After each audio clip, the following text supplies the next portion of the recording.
Good morning, YouTube.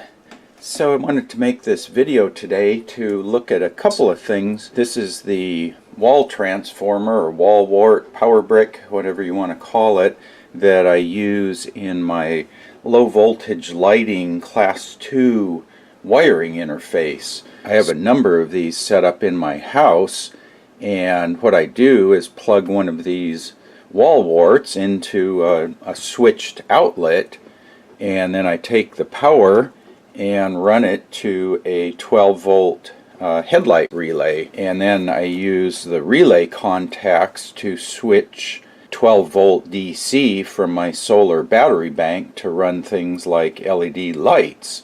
So this way I can plug this into the 120 volt wiring in the house, and this provides what's called a class 2 interface. It's called a class 2 transformer. The class 2 refers to the National Electric Code, and that means it's less than typically 24 to 30 volts and less than 100 watts. The voltage is low enough you won't get a shock, and the power or current is limited to the point that it's not a fire hazard. So anyway, I use quite a number of these, and one thing I wanted to do is find out how much power this wall transformer uses, and this is basically the way I run it. I have my relay here. If you listen when I turn the switch on, actually you probably can't hear that, but let me plug and unplug the relay here. So you can hear the relay clicks on and off with the power. So let's see, if we look at this here, this device is taking 3.3 watts when the relay is on, and if I unplug the relay, it drops down to 1.2 watts. So actually this supply is taking power even when it's not used. So you've got about 11.4 volts. The relay measures about 83.5 ohms on the coil, and at 11.4 volts that works out to about 137 milliamps going through the relay coil. That's about 1.58 watts of DC power.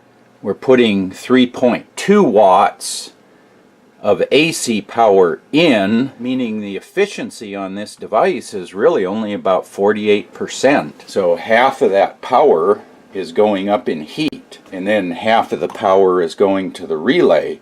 But one of the other things, when I selected these wall warts, or class 2 transformers if you will, I thought that if I went with the bare minimum size power supply, and this was the smallest one I could find, 100 milliamps, that if I went with a smaller wall transformer I would use less power than if I went with a larger transformer.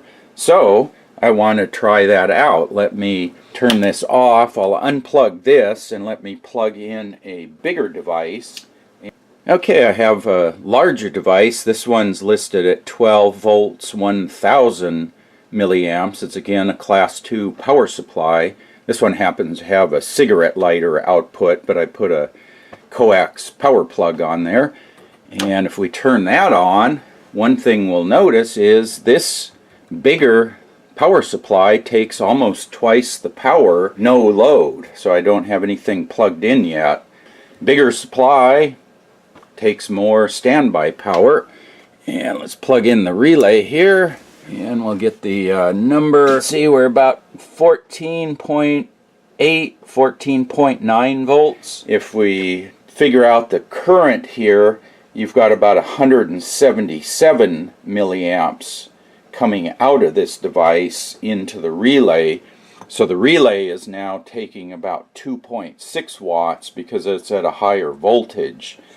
But you can see here the wall transformer is taking about 2 watts more power. So my theory that smaller power supply equals lower power seems to pan out there. One other way to look at that is, oh, well, maybe a larger supply might be more efficient. But if we look at it, it's again 177 milliamps, 2.6 watts going down to the relay, 5.3 watts going in from the outlet, and you're looking at about 48% efficiency again. So these wall transformers, little wall transformer, low power, not terribly efficient. Bigger wall transformer, more power, but again, not terribly efficient. But anyway, I wanted to share those results with you, and if you have any questions about that, post up in the comment section below. I might try to test some of these other power supplies. Maybe when I get to my 5-volt devices, I'll test the 5-volt wall transformer versus a small DC buck converter to produce 5 volts off of 12-volt DC. Stay tuned for some of those videos when I get to that point. And as always, thanks for watching.